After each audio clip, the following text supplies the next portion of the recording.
Hello दोस्तों, कैसे हैं सब। मेरा नाम है हिमांशु। मैं स्वागत करता हूं आप सबका आपके अपने चैनल कॉमिक वर्ल्ड पर। तो चलिए दोस्तों, शुरू करते हैं राज कॉमिक्स में थ्रिल हॉर सस्पेंस सीरीज में विनाश दूत और गगन का 2 in 1 कॉमिक विशेषांक भंजा। एक बार फिर गगन और विनाश दूत का थ्रिल और सस्पेंस भरा हंगामा भंजा। कई सौ बरस पूर्व इस हवेली का निर्माण करवाया था राजा प्रताप राज भंजा ने। लाल पत्थरों के कारण इसका नाम पड़ा लाल हवेली। समय बादलों के पंख लगाकर उड़ गया। रियासतें खत्म हो गईं और खत्म हो गए राजा महाराजा भी। एक नए युग का आरंभ था ये।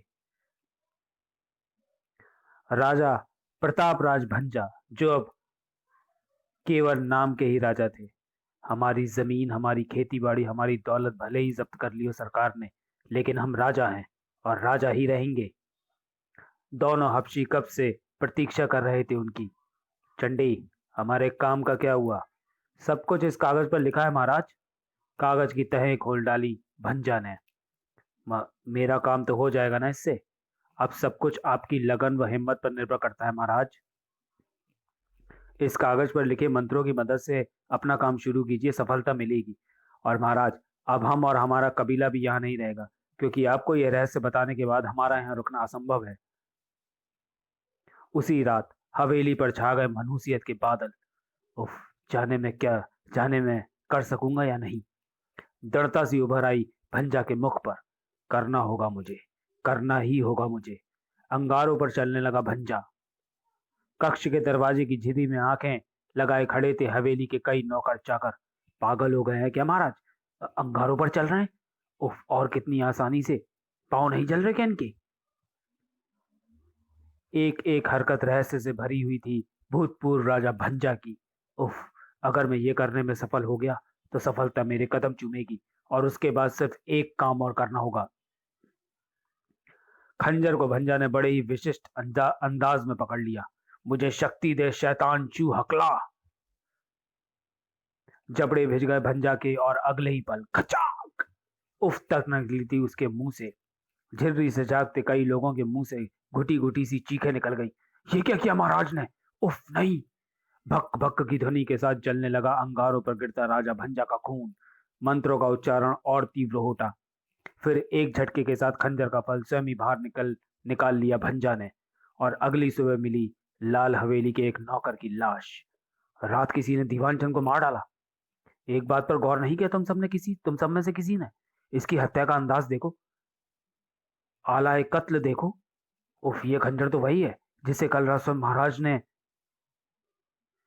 अगली सुबह फिर मिली एक लाश। उफ, आलाए कत्ल वही है, ठीक वैसा ही। लाश, एक और। उफ, लाशों की बारात लगी है यहाँ। लाश पर लाश, तहलका, हंगामा। नहीं, अब मैं यहाँ नहीं रुकने का। अंतिम मौका था, अंतिम नौकर था वो हवेली का। ये सारे कत्ल भंजा ने किए। मार डालेगा वो मुझे भी। द्वार खुलते ही चमकी विद्युत सी खचाक। बेहद खौफनाक चीख से गूंज उठी हवेली। द्वार पर खड़ा था खुद, खुद भंजा, शैतान भंजा। अगर तू भाग जाएगा तो मेरा सारा किया धरा चौपट हो जाएगा। अतड़िया तक बाहर निकाल आई उसकी। खचाक!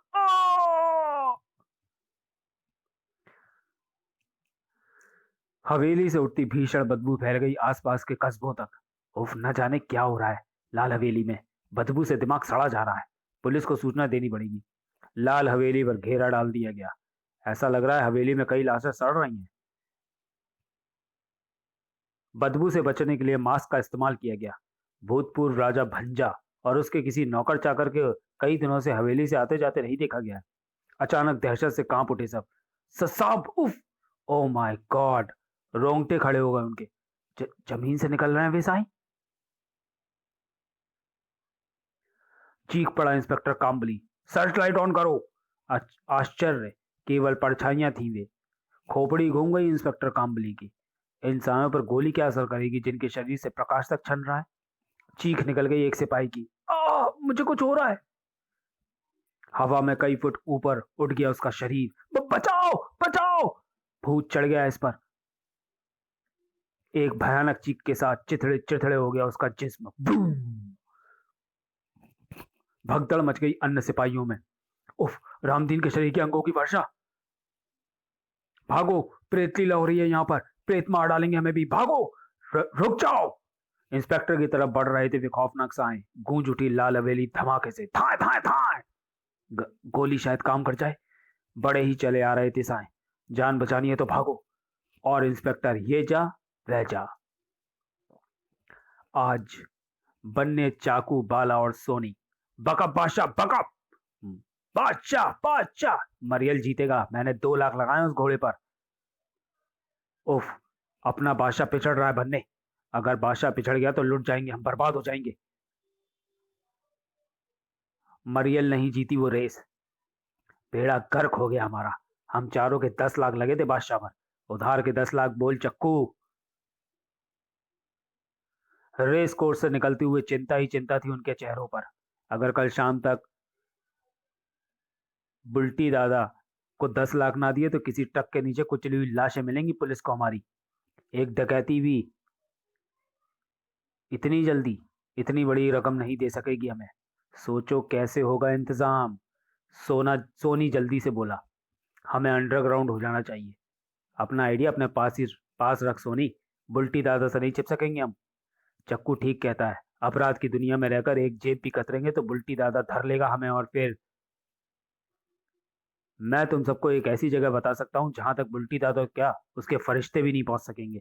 और अगर किस्मत साथ दे गई तो एक बड़ा खजाना हाथ लग सकता है हमारे। खजाना? उछल पड़े थे सबके सब। कौन सा खजाना? लाल हवेली का खजाना, भंजा का खजाना।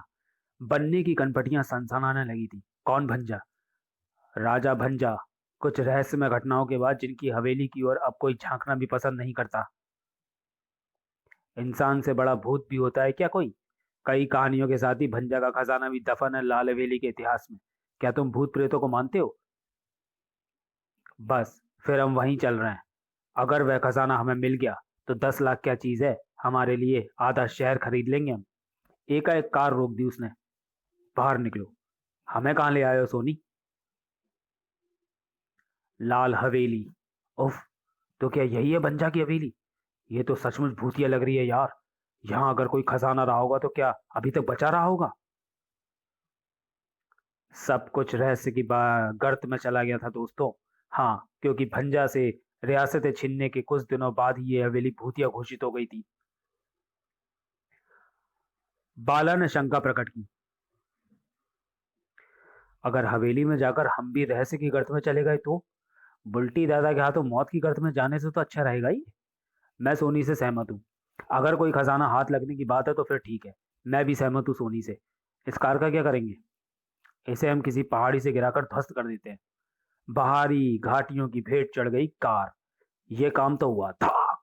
हवेली की ओर बढ़ चले चारों दोस्त। मेरी तो आंख फड़कने लगी है यार। खजाने के चक्कर में कहीं दिल की धड़कन ना रुक जाए। खजाना देखकर ये फड़कन खुद ही रुक जाएगी। हवेली में प्रवेश करते ही चीख निकल गई बन्ने के मुंह से, सोनी, लाश। सोनी के अलावा सब जड़ से हो गए थे। भाषा में सुधार करो बन्ने। लाश नहीं, ये कंकाल है ये। पर ये यहाँ किसका कंकाल है ये? चीख पड़ा बाला भी। उफ, एक और कंकाल। सोनी, वो देखो। दहशत से सिकुड़ गई थी बन्ने की आंखें। मौत से बचने के चक्कर में कहीं मौत के मुंह में तो नहीं चले आए हम? बेकार ही डर रहे हो बन्ने। ये सिर्फ कंकाल है, क्या बिगाड़ लेंगे हमारा? इस कक्ष में क्या होगा? खोल कर देखो। भयानक ढंग से चरमराता खुल गया दरवाजा। चले आओ भीतर। भीतर एक महान आश्चर्य कर रहा था उनकी प्रतीक्षा। ओम ओम। खोपड़ी अंतरिक्ष के चक्कर लगाने लगी उनकी। उफ, अंगारों पर बैठा तपस्या कर रहा है। अंगारों पर ऐसे बैठा है जैसे डंडला पिलो का गद्दा बिछाओ। कपड़ों तक में आग नहीं लग रही इसके। भक्क से उड़ा हुआ था चक्कू का दिमाग। इस भूतिया हवेली में ये अकेला कौन है ये? बन्ने ने मानो विस्फोट किया। भंजा तो नहीं? भंजा? सबकी आंखों में तैर गई खौफ की परछाइयां। भंजा अब तक जिंदा कैसे हो सकता है? 50 साल से वीरान पड़ी है ये हवेली। तेजी से आगे बढ़ा बाला। बाला, क्या करने जा रहे हो तुम? भंजा की तपस्या भंग करने। हमारी उपस्थिति का इस पर कोई असर नहीं है। लपक कर थाम ली सोनी ने बाला की कलाई। ठहरो बाला, 1 मिनट रुको। क्यों, क्या हुआ? अगर हम भंजा से ही उसके खजाने का पता पूछ लें तो और क्या चाहिए हमें? जरूर पूछ लेंगे, लेकिन पहले जरा इस फ्रेम पर निगाहें डालो। कैसा फ्रेम है ये? धूल की मोटी परत जम गई है इस पर। सोनी ने ही उठाया वो फ्रेम। भंजा की मुद्रा बता रही है कि वो इसी फ्रेम को सामने रखकर तपस्या कर रहा है। फ्रेम के अंदर का कागज बुरी तरह पीला पड़ चुका था। लिखा क्या है इस पर? पढ़ रहा हूं। उफ। पढ़ते पढ़ते सोनी की आंखों में अविश्वसनीय से भाव तैर उठे। उफ, क्या सचमुच ऐसा हो सकता है? नहीं नहीं, मैं नहीं मान सकता।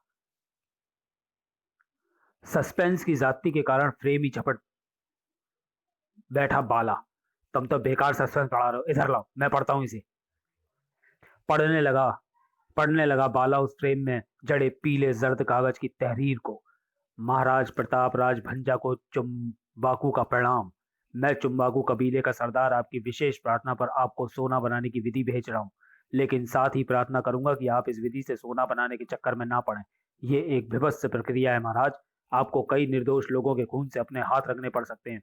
कई मासूमों की बद्दुआओं के साथ रखी जाती है सोना बनाने की विधि की नींव। शेष आप खुद समझदार हैं। नीचे वो विधियां व मंत्र लिखे हैं जो सोना बनाने की प्रक्रिया आरंभ करने से पूर्व आपको सिद्ध करने हैं।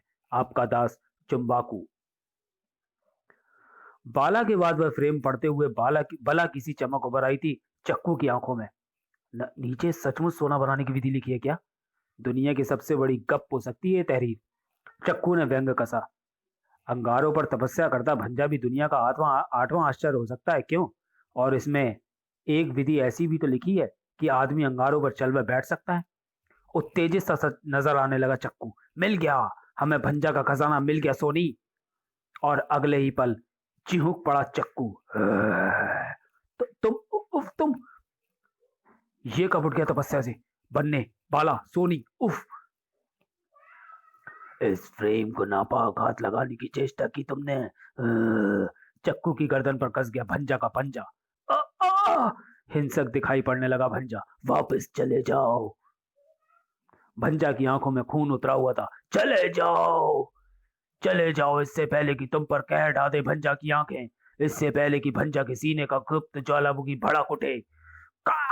चले जाओ, चले जाओ। लाल हवेली कंपायमान उठी भंजा की गुर्राहटों से। बाला बाला की आंखों में उतर आया शैतान। खूनी भेड़िया नजर आने लगा वो। भंजा, हम जैसे आए थे चुपचाप वैसे ही लौट जाएंगे। तुम वो फ्रेम हमारे हवाले कर दो। लगता है जिंदा नहीं रहना चाहते हो तुम सब। चाकू दिखने लगा बाला के हाथ में। अगर वह फ्रेम तूने हमारे हवाले न किया भंजा, तो तेरे कितने टुकड़े हो जाएंगे इस बात का हमें भी अंदाजा नहीं। ये चाकू मुझे दे बाला, मैं खून पी जाऊंगा साले का, आंखें निकाल लूंगा सुअर की। चाकू लेकर बास की तरह झपटा हुआ भंजा पर। 50 साल तक इस हवेली को भूतिया घोषित करके मूर्ख बना रहा तू भंजा। लोग मरा ही समझते हैं तुझे। आज तू सचमुच मर जाएगा भंजा। एक कंकाल और बढ़ जाएगा इस लाल हवेली में। भय से आंखें फट पड़ी चक्कू की। नीला खून निकलना है भंजा के जिस्म से। उफ। कुत्ते की तरह मुंह उठाकर चीख उठा भंजा। भड़बड़ा उठी कक्ष की छत। भागो, फ्रेम मेरे पास है। उनके और दरवाजे के बीच आ गया भंजा। कंकाल तो बढ़ेंगे अब, तुम लोगों के कंकाल। चक्कू के कंठ से चीख उबल पड़ी। दरिंदगी दिखा दी चक्कू ने भी। तेरी आंखें ही फोड़ देता हूं मैं भंजा। चाकू के बाहर खिंचते ही आंख का ढेला भी बाहर उछल पड़ा। खचा। चक्कू के उस भरपूर घूसे ने उछाल फेंका भंजा को। रास्ता तो किसी का बाप भी नहीं रोक सकता चक्कू का। हवेली से निकल भागे वे 4 साए उन्हीं के थे। साला मुझे आंखें दिखा रहा था, चक्कू को फेंकाया निकाल के साले की आंख ही। तो चलिए दोस्तों, वीडियो को यहीं समाप्त करते हैं और मिलते हैं भंजा के दूसरे भाग में अगले वीडियो में। तब तक के लिए धन्यवाद।